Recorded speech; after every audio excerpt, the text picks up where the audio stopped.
Sahasrabuddhe ji.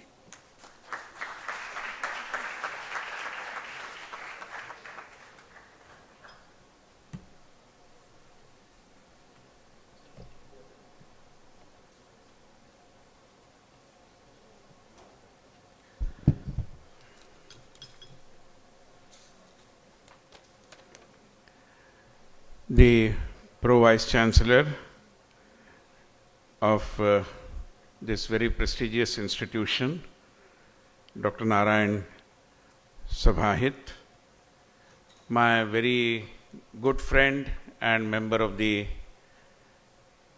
leadership team of this particular organization, Shri Somnath Das ji, other dignitaries, the DG ICCR, Shri Kumar Tuhin ji, Deputy Director General Abhay Kumar ji, and all my friends, teachers, students, members of the academic staff here. I know it has been a long time because you were made to wait here for some time, and I also understand, I am sure students will agree with me, that delivering speeches is easy, listening to them is very, very difficult. And what comes to my mind is an anecdote which goes with the life of the great scientist Albert Einstein. Maybe some of you are aware of that. But when Einstein released his research on relativity theory, every now and then he was asked to come and deliver a speech. And he was very fed up when he was asked to deliver his 126th speech. He told to his driver that I am extremely bored because I have to go at every other occasion, speak to the audience. They understand very little, but I have to run the long play record of my prepared speech. And it becomes very boring for me to deliver these speeches. The driver, of course, a scientist driver, was also talented, but he said humbly, sir, but I am also at the receiving end because I have had the compulsory task of listening to all your speeches. And therefore, my job was also not less difficult.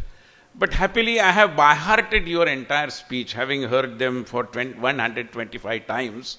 So if you allow me, I can present myself as Einstein and you can take the role of a driver. You sit quiet in the audience. As it is, those were not the days of Facebook and everything. So nobody knew exactly how Mr. Einstein looks like. And therefore, Einstein was a little amused, but he said, let's give a trial to this idea. And they changed seats. He sat behind the steering, and Einstein's driver, when they reached at the venue, presented himself as Einstein. He was taken to the dais. He came to the podium and delivered a wonderful speech. Einstein was sitting there. So Einstein was very impressed by the flawless presentation by his driver, and there was a round of applause at the end.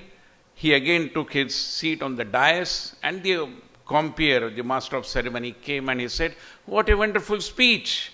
And now it is the time for questions and answers. So naturally, Einstein, sitting in the audience, was wondering as to how this person feels the questions and responds to them. But the driver, being talented, when the first question came from the audience, he came to the podium, and I said, I know that this is such a simple question. Why should I answer this? Let my driver answer this. And he made Einstein stand up and the question was answered. So the moral of the story is that delivering speeches is comparatively easy. Listening to them is very difficult. But I am not going to add to your hardships. But briefly, let me reflect upon why exactly we are into this launching of UTIKS portal, and that too here in Manipal. Basically, Manipal, and if I may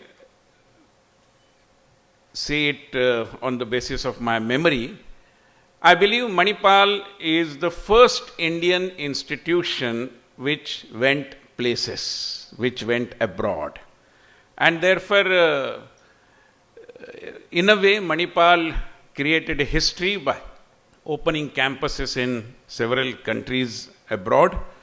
Therefore, reaching out to the global community on the basis of the knowledge traditions in India, it's something institutionalized in a symbolic way, I would say, by the Manipal University, and therefore all compliments to them. And when we were wondering as to where should we do it, Pune University, of course, we have a very close relation. They have partnered with us.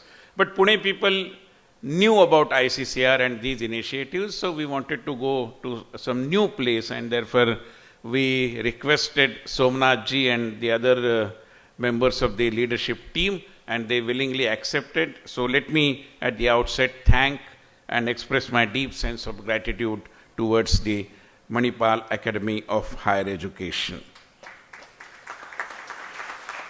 Secondly, one fact which also I need to bring to your notice, that today is the International Day of Teachers. 5th September is our Teachers' Day. In India, we celebrate it after we became independent and after Dr. Radhakrishnan's demise. His birthday was observed as Teachers' Day, although traditionally we have been observing Guru Purnima as, in a way, our own traditional Teachers' Day. But today is the International Teachers' Day, and in the new era, everything cannot be taught in a classroom situation. And therefore, the new teachers have a digital avatar as well, and I would say that UTIKS is one of the digital avatars of the new teaching learning systems that we are evolving. Coming to the portal and what exactly it aims at, basically we need to know that the institutional mission of the Indian Council for Cultural Relations is to translate the goodwill that India enjoys into a real understanding of India, its past, present and future, including the very idea of India.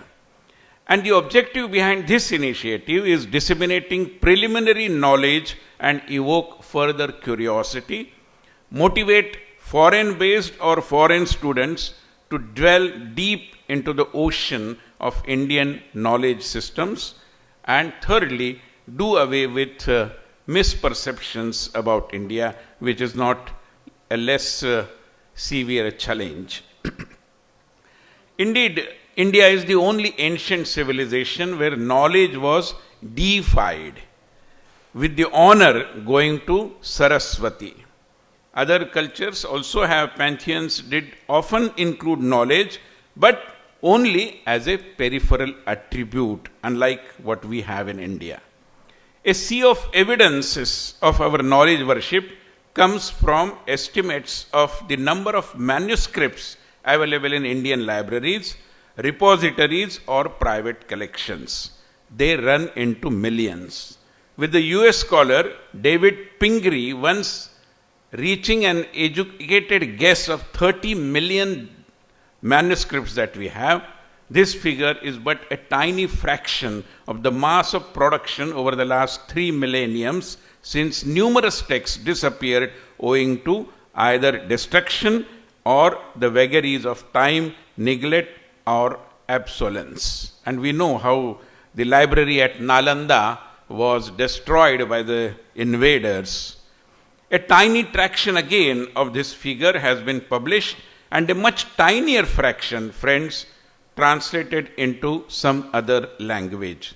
We are therefore judging the mass of knowledge created in India by the tip of the proverbial iceberg. And what we are bringing to you is again a minuscule kind of a thing. What do these manuscripts deal with? Every topic under the Indian sun: philosophy, systems of yoga, grammar, language, logic, debate, poetics, aesthetics, cosmology, mythology, ethics, literature, and all genres of poetry, to historical tradition, performing and non-performing art, architecture, mathematics, astronomy, astrology, chemistry, metallurgy, botany, zoology. You name a knowledge system, and we have had some work, some knowledge creation in them, including ship making and brain teasers, accounting, and much more. I need not go into the very extensive list. The production was colossal and in almost every regional language, with expectedly Sanskrit having the lion's share. The second evidence comes from the formal and informal education institutions, starting from the humble Gurukula of the large or the large Buddhist monasteries as well. A great concern in imparting knowledge, both inner and outer, is perceptible through a number of texts and manuscripts, and struck several European travelers to India. The Italian writer and musician Pietro della Valle reported in 1623 during his journey across Asia, and I quote, "They, which is Indians, are particularly anxious and attentive to instruct their children to read and to write. Education with them is an early and important business in every family." 2 centuries later, Bishop Reginald Heber, who spent a few years in India, again mentioned, "The Hindus are brave, courteous, intelligent, and most eager for knowledge and improvement." Exactly 100 years ago, Sri Aurobindo, I am sure you are aware of this great saint and knowledge giver,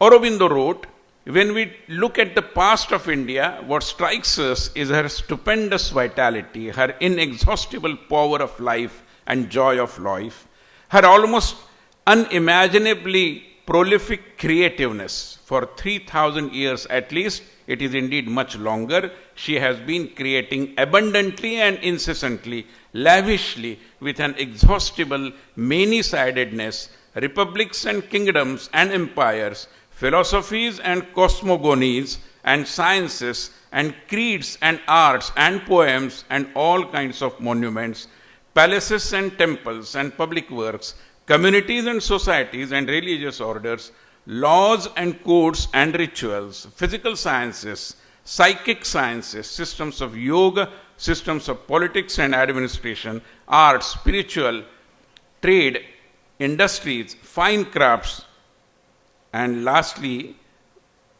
of course, plethora of activity as well. But that was in the past. The inexhaustible many-sidedness today, unfortunately, seems to have exhausted. Why? And let me take you to what T.B. Macaulay, I'm sure all of us are aware of him. He declared that traditional Indian knowledge consists of, and I quote, false history, false astronomy, false medicine in company of a false religion. Many Indian academics and intellectuals, sadly, have implicitly or explicitly accepted that knowledge from the West is the real thing. Ever since Thomas Babington Macaulay, a powerful British figure of the first half of the 19th century, declared that traditional Indian knowledge consists of false history, false astronomy, false medicine in company with a false religion, many Indian academics and intellectuals have implicitly or explicitly accepted, and unfortunately that created a deep sense of inferiority complex. Our philosophy courses cover mostly European philosophy. The same goes with psychology, from which yogic systems of self-knowledge are generally included. Contemporary Indian literature is often studied. Classical texts rarely are. Students of Ayurveda, see one of the dichotomy, are compelled to devote much time to modern medicine, but not vice versa. Political scientists generally know nothing about the system of polity that prevailed in ancient India, and so forth. In 1946, the freedom fighter, statesman, and great educationist Kanhaiyalal Munshi commented very succinctly, and I quote, "Modern education in India assumes that Indian culture is dead, only requiring postmortem dissection, and that a new culture can be developed by imitating the West. No attention is paid to the importance of a ceaseless reintegration." So friends, here we are. we want to have that reintegration. It is nobody's case that India was always glorious, and it is nobody's attempt to, in a way, glorify the past. But what was glorious was glorious. And today we need to match the glory of the past to the challenges of the present if we have to move into the future. To that end, this portal will create curiosity and motivate especially foreign students and foreigners as well. And unfortunately, like non-resident Indians, there are some non-Indian residents as well in our country. So all of them to go deeper into the knowledge, traditional knowledge that this very land has generated for millennia together. I'm sure, having launched it at this kind of a very sacred land, Udupi is a sacred place, and Manipal being a seat of knowledge giving, I'm sure this project has a bright future. Before I conclude, I must thank the Pune University, the Savitribai Phule Pune University, and Shri Srirang Godbole and his entire team for having supported us in this initiative. And once again, thanks to the Manipal Academy of Higher Education, especially Shri Somnath Das ji. Thank you very much.